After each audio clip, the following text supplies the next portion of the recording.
Thank you for coming. This is our first virtual talk.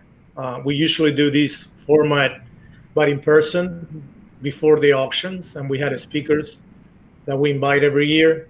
Unfortunately, this year, we had to get used to this new routine of meeting online, given the known circumstances.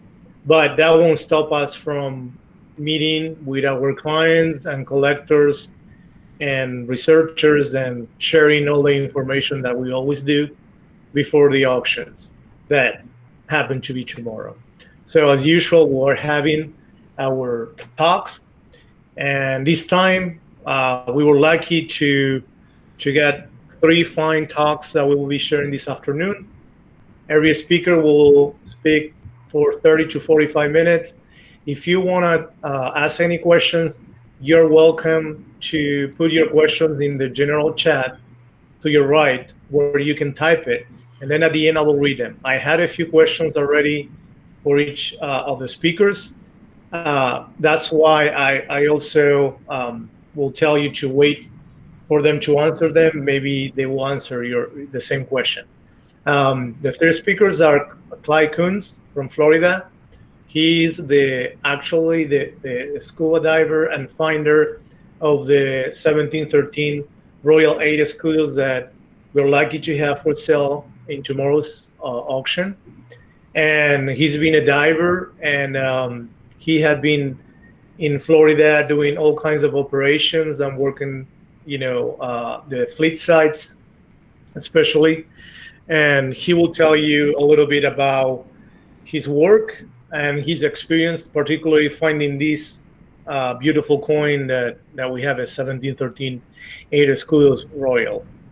The second talk will be by Dr. Peter Jones.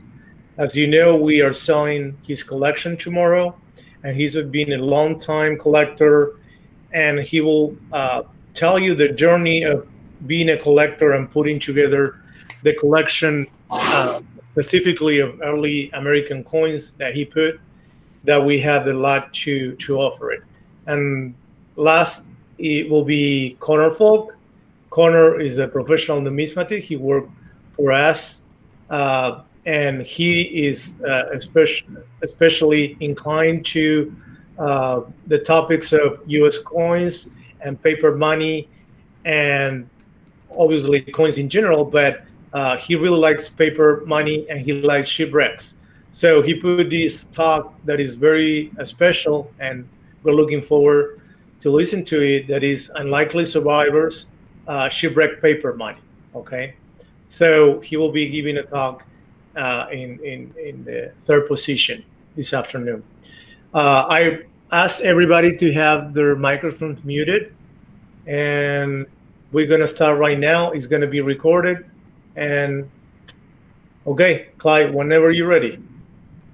Thank you, Augie, for that introduction. And thank you, Dan, for inviting me to give this talk and to try to share with the interested collectors and interested people what it's like to be a treasure diver here in Florida.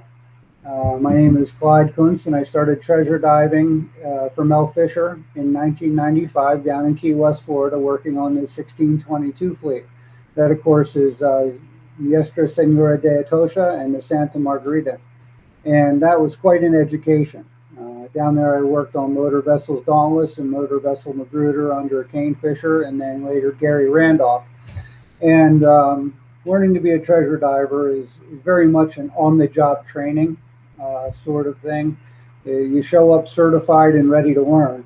And it's very much a commercial diving experience with sort of sport diving training. And a lot of the equipment that we used and a lot of the procedures we used were ones that the Fishers had come up with over the years. And I was very fortunate to be able to join them at a time when they were very much a finely honed machine, and to learn from some of the greats. There's a saying that we who have seen far distances have stood on the shoulders of giants, and that has very much been my experience with treasure diving for the Fishers and in Florida. I came to the 1715 fleet in 1998 after having worked 1622 fleet and having been a sport diver on the 1733 fleet. And when I came to the 1715 fleet, I had heard about all the gold coins. The 1622 gold coins are very, very rare, as are the 1733 fleet coins. But I was told that the 1715 fleet was literally just paved with gold, which, you know, as it turns out, it really isn't anymore. But, you know, on July 16th, 1998, I got my first taste, really, of finding gold on the fleet. I worked for Greg Bounds on Motor Vessel Bookmaker, which was a small survey vessel, 42-foot Hatteras, that had been just going and doing mag work, doing side scan sonar work. So the boat was rigged for just going slow and, you know, drawing as straight line as possible across the bottom of the ocean. And we had a lot of work to do to bring her up to salvage readiness. And so it was one of those processes which, if anybody here has done this sort of work, you go out and you work with the boat until you break it, and then you bring it back and you fix it. And then when the weather calms down, you work with the boat until you break something else, and then you bring it back and you fix it. So it was under this this arduous task load, this sort of bit of frustration after frustration after frustration, that the very young crew, the bookmaker, Greg Bounds, myself, and Ryan Andre, you know, were taken out to Corrigan's. Greg Bounds received, you know, some information that there was, you know, a scatter of coins far offshore on what we call the Corrigan's wreck site. And we had gone out there and we had done some plugging around, and it's a very hard site to work. The reason it's hard site to work is it's very flat, hard bedrock with little crevices and little pock marks in it. But it's very much like a tarmac or even a highway, in that there's just wide open expanses of just flat, hard bedrock. And one of the most difficult things in salvaging in this particular piece of ground is just trying to get the anchors to hook up. You know, you can run them out and drag them back in with the winch, and run them out and drag them back in with the winch, and eventually they'll catch. Or, as I've done many times, you literally have to swim down to the anchor, pick it up on the bottom, and walk it around until you find a crack or a crevice to put the tips of the anchor in. Extremely dangerous work, to say the least. And we'd gone through this process once before. The previous day, I believe we had found a 2 real. And so we knew we were in the area. For those of you not familiar with the East Coast waters of Florida, it can get really rough really quick. And depending on what kind of bottom you're working on, the swells can build and will rip your anchors loose in just a minute if you're not careful with how you're moving the boat and how you set your anchors. And being a young crew, we were learning all this. You know, we were eager. We had fire in our belly, if you could say that, to go out and to find some treasure. We were all quite enamored with the whole idea of being treasure divers. And of course, Mel was alive back then and would always give us the encouragement of today's the day and go out and find more. And we, you know, we wanted to do a good job. So we were living the dream, so to say. And even though we were covered with cuts and scratches and, you know, had grease under our fingernails and, you know, we're you know, sweating a lot during the hot days, not just in the boatyard, but on the ocean as well. And Captain Greg was a new captain as well, so he was very eager to prove himself. So we ended up taking this long ride up to Corrigan's for 2 days in a row. And that's one of the most boring things about treasure diving, is the long ride to and from the good wreck sites. The reason they're good is that people don't hit them as readily. They're farther away from the inlets. And we get out there that morning, and it was a beautiful morning. You know, we got up really early, left Fort Pierce, did at least a 2-hour commute to where we wanted to be. And then we set up. And when we set up, we always throw a buoy on the numbers we want to dig so that we can set our anchors and winch the boat over to that particular buoy. Well, that wasn't the way things happened that morning. It was a beautiful, flat, calm day, and there was very little wind. And so when we ran our anchors out, the boat didn't move much in the water, and so it was almost a perfect setup until we started winching on the anchors.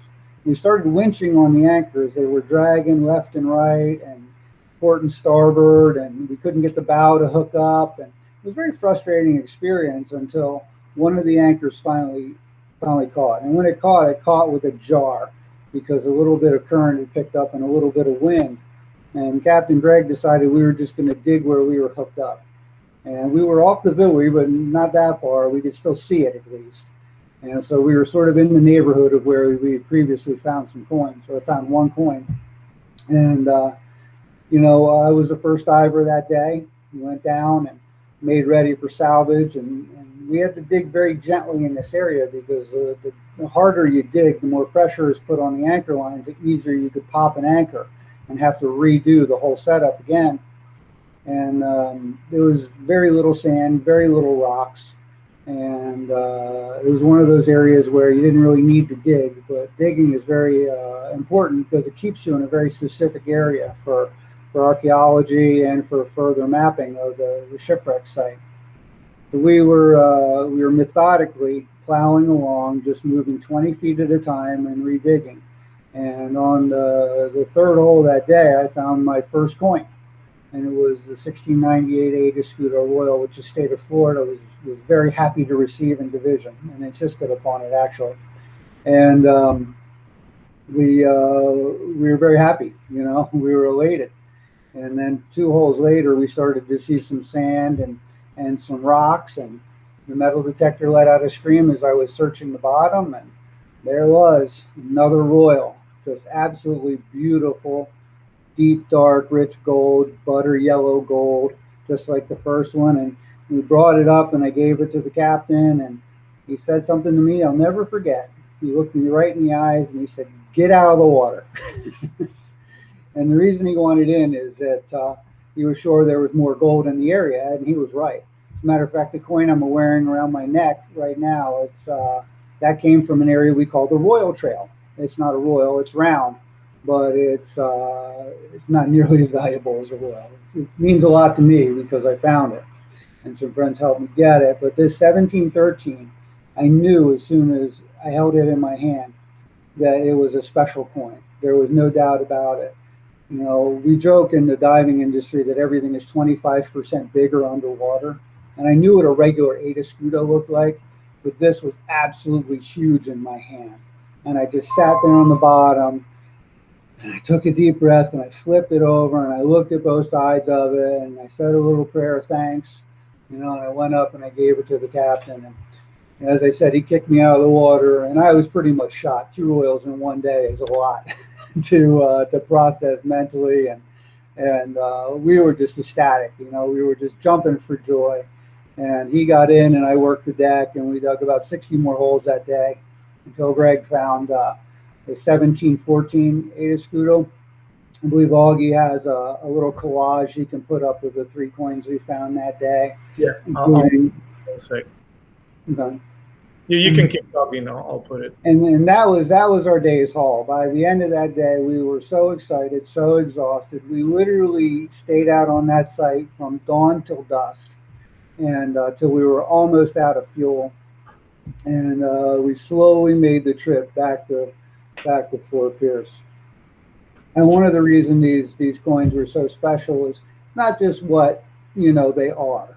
It's what a treasure like this means, not just to the captain and the crew. It means that we're not just treasure hunters, we're now treasure finders.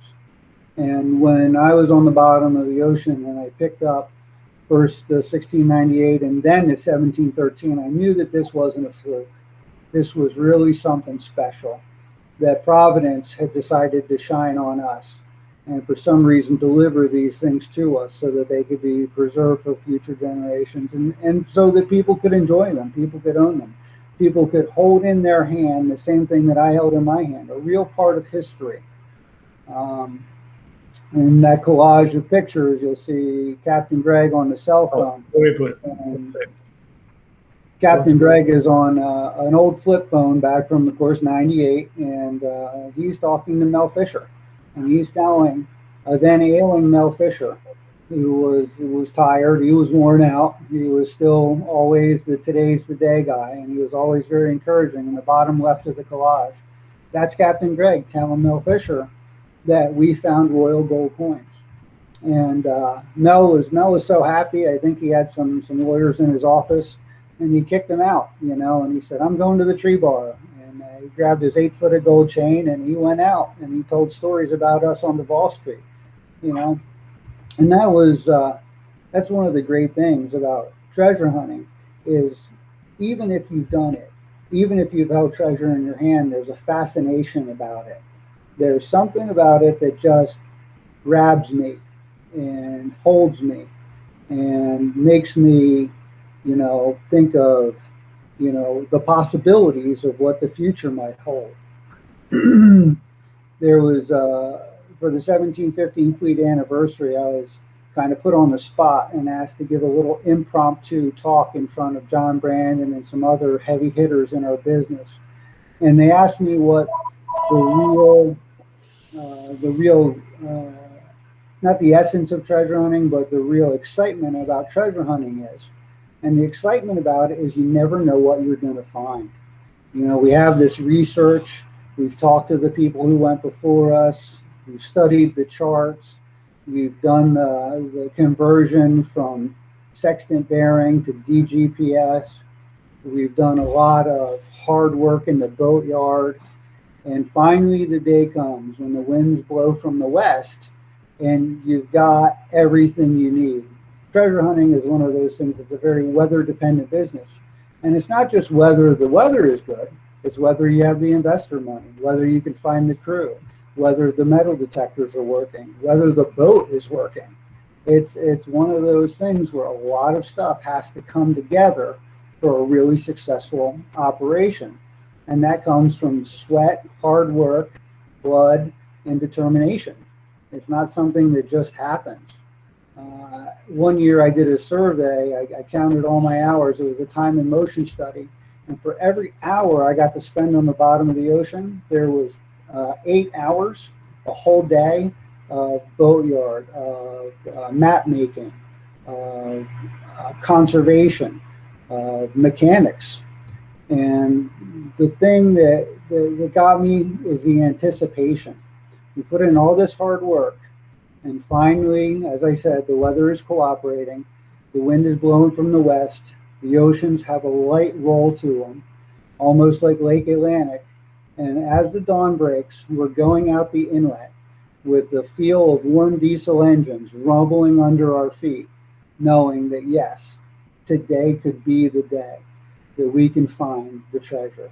We could actually do this, and to alleviate the idea that maybe the bottom of the 1750 fleet is paved with gold, which for Mel Fisher it was.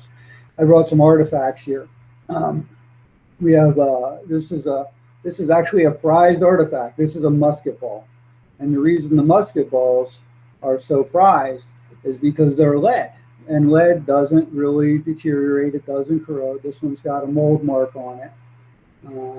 This is a good sign. If you're out there either on the beach with a metal detector or you're on the bottom of the ocean and you're finding musket balls, you know two things. You know that you're in the area where old stuff has been. Musket balls really haven't changed much down through the years. But you're deep enough to find the gold, and you're in the shipwreck material producing area. You're where you want to be when you're finding the musket balls. Another thing I brought for a little show and tell. This is a piece of lead sheeting, and this piece of lead sheeting has a square tack hole in it. This is the type of material that they would cover the bottom of the ships with when there was a hole. So this is part of a patch that would go over part of the hull, or even on some wooden structure inside. Some of the chests of coins were actually covered with lead sheeting inside, and then they were tacked in there. The sheeting was tacked to create a seal so nothing would fall out. Another good example of a shipwreck artifact that would be on the bottom near the gold. You could find a lot of bronze pieces out there. This is a little bronze chisel. It could be part of a spike. It could be a tool that someone on the deck of the ship used to work in wood or work in lead. Sometimes we find carved lead objects on the bottom as well. And then the ever popular pottery shard. These Bohitas olive jar shards are very common. They don't necessarily mean you're in the right area, but they're a good indication that you're somewhere nearby. These can get washed around on the bottom. This one was found under a few inches of sand. It doesn't show a lot of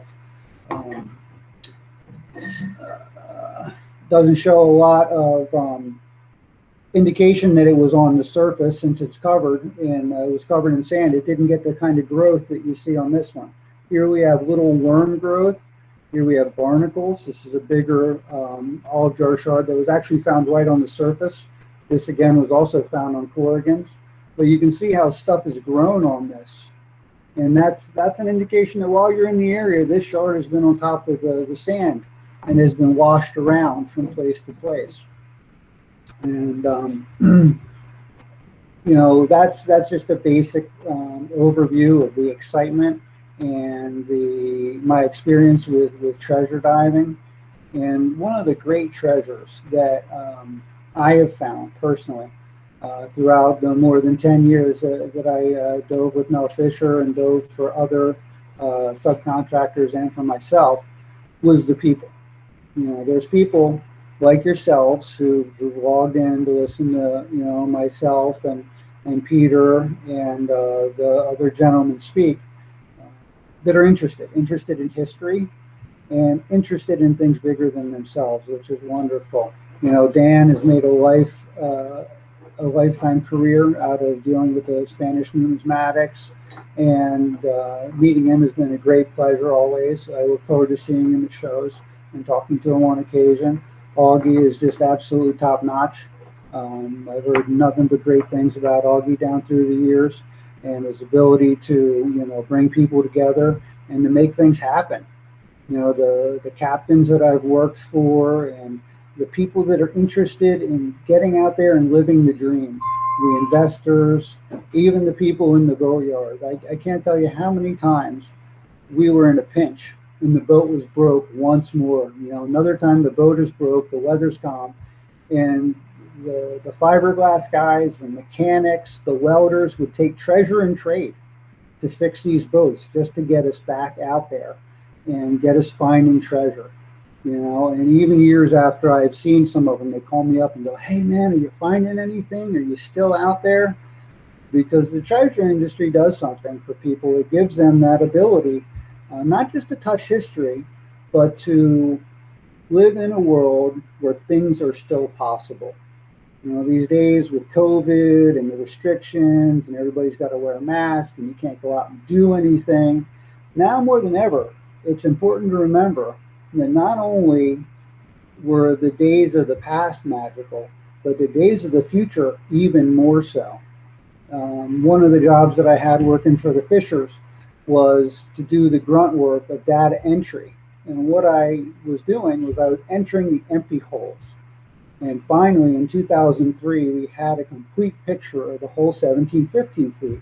For many years, everybody wanted to know where things were found, but nobody was asking where things weren't found.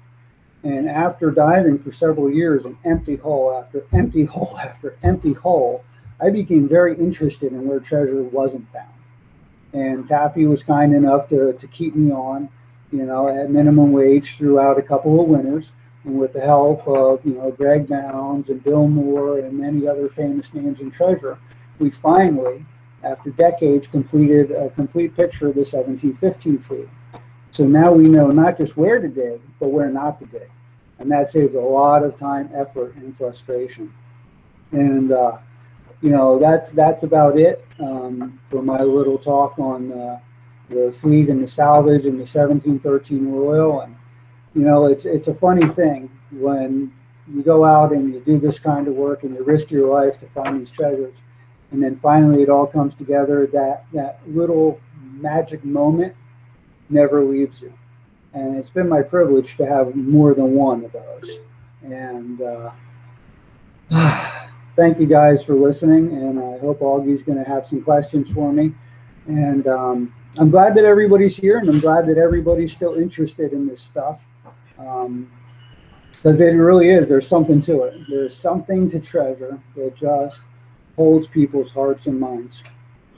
Thank you so much, Clyde. That was a great talk. We really enjoyed it, and thank you for putting it together. And we had a couple of questions that they are coming, and I put it in the general chat. If anybody else have any other ones, I welcome you to type it there, and I'll see if I can fit it for asking Clyde. But the first question is, assuming you're not diving anymore, do you miss diving? Want to get back into someday? Yes. Actually, I do miss the diving, but it's a lot of hard work. And Augie, with your permission, I'll present Yeah. a little snippet I have. This is from Yeah. the 1715 Fleet Queens Jewels website.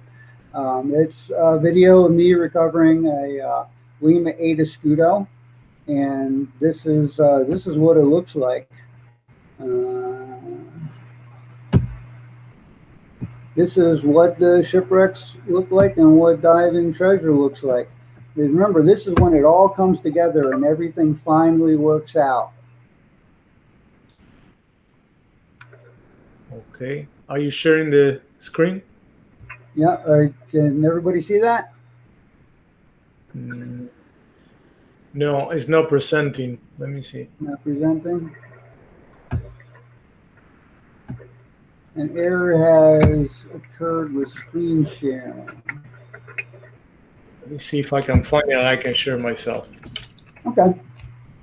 The what we're trying to share is just like a 1 minute and 46-second video that shows me on the bottom sweeping an Aquapulse 1B metal detector back and forth and finding an Ada Scudo.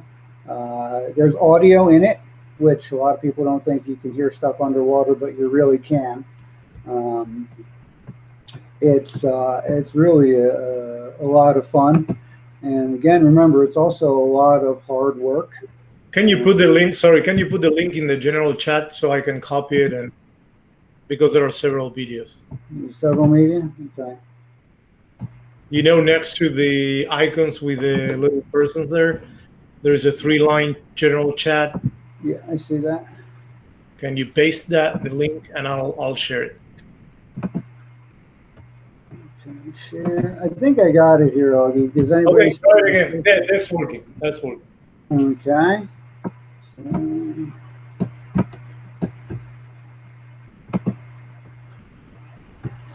This is a great website with a lot of wonderful videos on it, and I'm actually quite honored they left this one up for as long as they have. This was, I believe, back in 2012.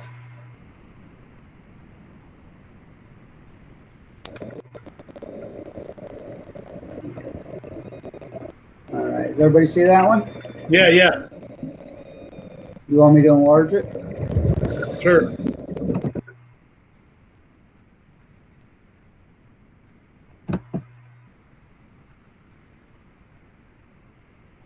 Hit play again. You have to hit play again.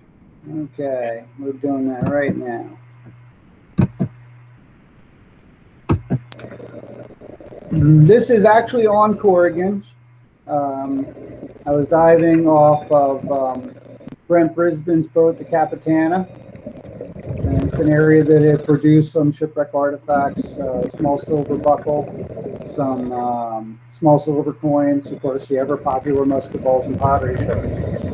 And I'm hand fanning now. Of course, I know there's a camera watching me, so I'm taking my time and trying to make a good video out of it.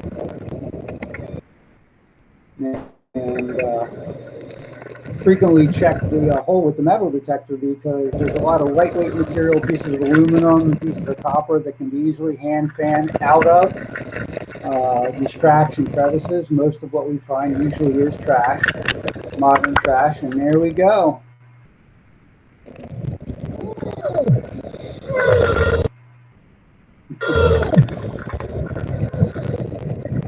Well,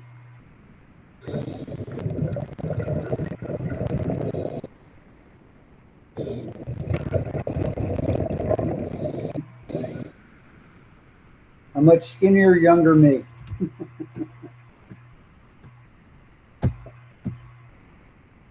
Sorry that it froze there, guys.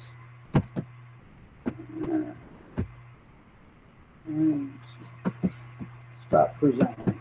Okay. That's a little video. You can go to the Queen's Jewels Facebook page and check that out. They have a little better quality than I can run through my computer. And there's other questions?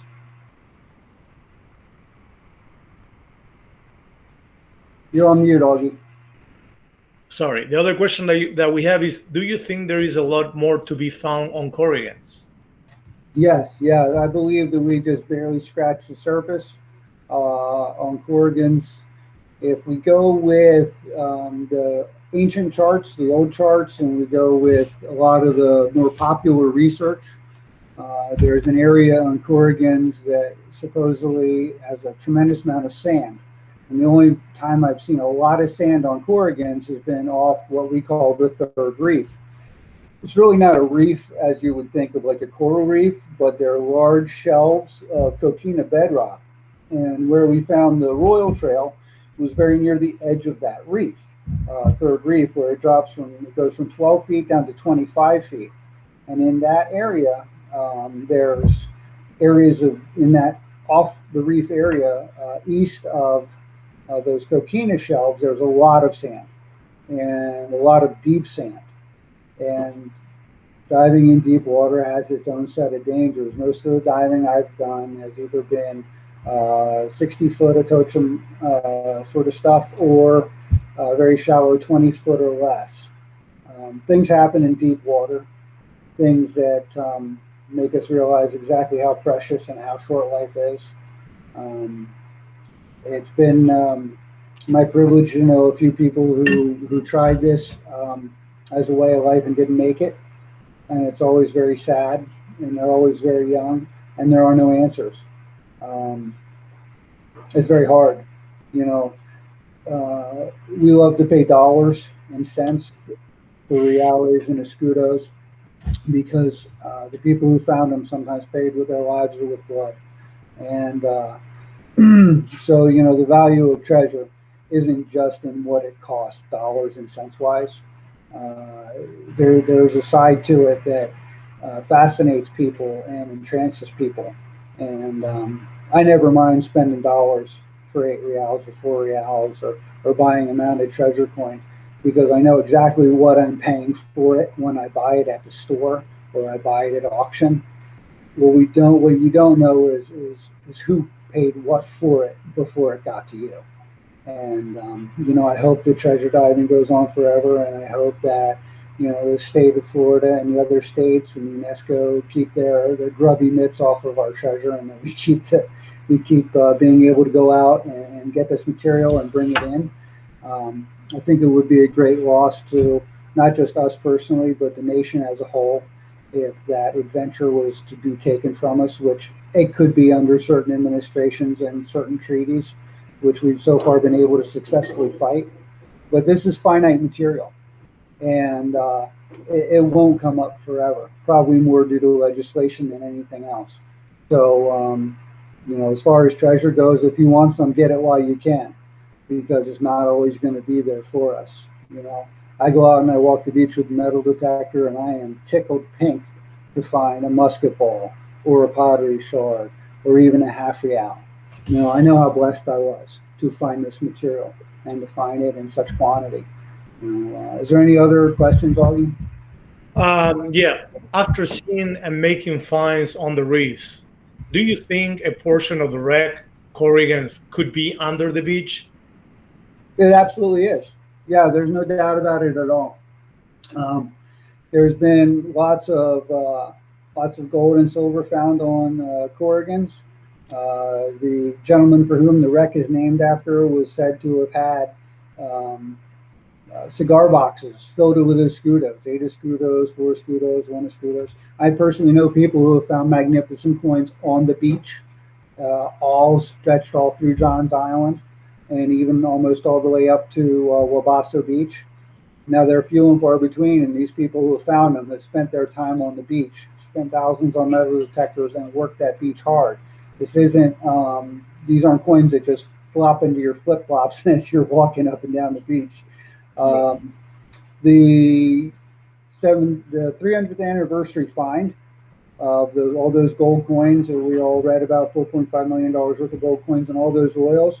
They were on the beach digging with a treasure boat. It was a very, very dangerous affair. And they moved a lot of sand.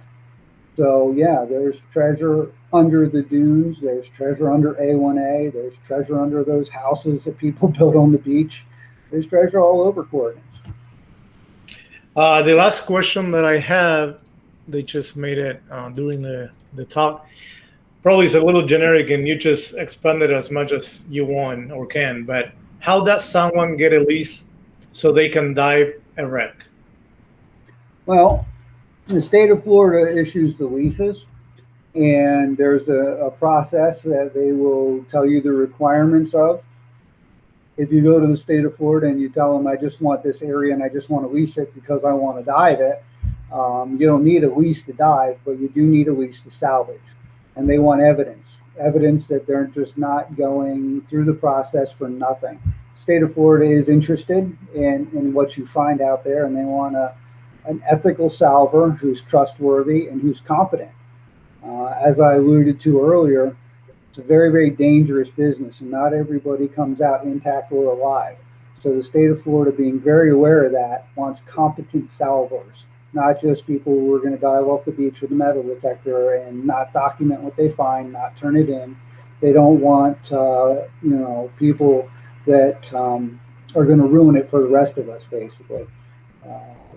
If you want to get into treasure diving, go work for somebody else at first. Now if you're a competent salver and you meet all the requirements, then you have to contact the state of Florida and try to find a spot that's not taken. A lot of them are taken, especially near the fleet, up towards St. Augustine. Cape Canaveral is a hot area right now. So you just have to do your due diligence. But first and foremost, you got to be safe about it. And you'll get grilled on that as well. Thank you so much. I think those are all the questions that we have. And thank you again, Clyde. I don't know if you're going to stick around for Peter's talk or not, but that's pretty much summarizes your speech about recovering treasure in Florida coast and the finding of the 1713 Royal. We thank you very much. It was very pleasant talk. And maybe next year we can do it in person, okay? Yeah, that might be fine. I'm sure you'll have some other things that I've been blessed to find come up from time to time. Sure. I have a request, and I obviously cannot do it virtually, but eventually somebody asked me if you can sign the catalog on the page with the 8 Escudos Royal. So probably you will be signing a couple of them. Thank you so much for sharing, Clyde. And now we're going to do a short break. Okay, we're going to stay in this room, but in about 20 minutes, so we will have everybody joining us at the same time. Peter Jones, Dr. Peter Jones will be talking a collector journey. I'm going to be playing the slideshows, and he's going to be calling the slides. And that we're going to start at 4 p.m. Okay, so if you want to stick around, you can stick around. If you guys want to talk, you can talk each other. But 5 minutes before 4 p.m., we're going to mute all the microphones again, and we're going to let Peter give the talk. And the same procedure will happen with Conor at 5 p.m., okay? Because we publish the talks at 3, 4, and 5. Some people might like to see one talk or the other, so we'll give everybody the chance to start joining, okay? So thank you, Clyde. Thank you. I can stick around for about 10 more minutes, but then I got Sure, no problem. If anybody has any other questions, I'll just hang out here. Sure. Peter, can you mute your microphone so we can test it?